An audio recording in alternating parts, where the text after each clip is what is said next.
নমস্কাৰ বন্ধু বান্ধৱীসকল, কিশোৰ দাসে সমগ্ৰ অসমবাসীক কন্দুৱাই চিৰদিনৰ বাবে গুচি গ'ল। এতিয়া লৈ আহিছোঁ এটা বিশেষ ভিডিঅ', যিটো ভিডিঅ' দেখাৰ লগে লগে আপোনালোক সকলোৰে চকুলো বৈ আহিব। ভিডিঅ'টো আৰম্ভ কৰাৰ আগতে আপোনালোকক কৈ থওঁ, এনেধৰণৰ আপডেটসমূহ আপোনালোকে চাই থাকিবৰ বাবে আমাৰ চেনেলটো ছাবস্ক্ৰাইব কৰি থ'ব, লগতে কাষত থকা বেল আইকনটো প্ৰেছ কৰি থ'ব।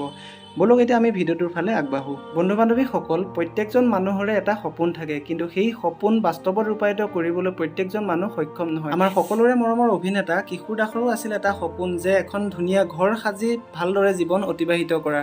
কিন্তু সেই সপোন পূৰণ নহওঁতেই সকলোকে কন্দুৱাই চিৰদিনৰ বাবে গুচি গ'ল আমাৰ সকলোৰে মৰমৰ অভিনেতা কিশোৰ দাস। এতিয়া চাওঁচোন আহক কিশোৰ দাসৰ সপোনৰ ঘৰখন।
ভিডিঅ'টিৰ শেষত ভগৱানৰ ওচৰত এটাই প্ৰাৰ্থনা, তেওঁ সপোনৰ ঘৰখনত থাকিব নোৱাৰিল যদিও স্বৰ্গগামী আত্মাই যাতে চিৰশান্তি লাভ কৰে তাৰেই কামনা কৰিলোঁ। ধন্যবাদ।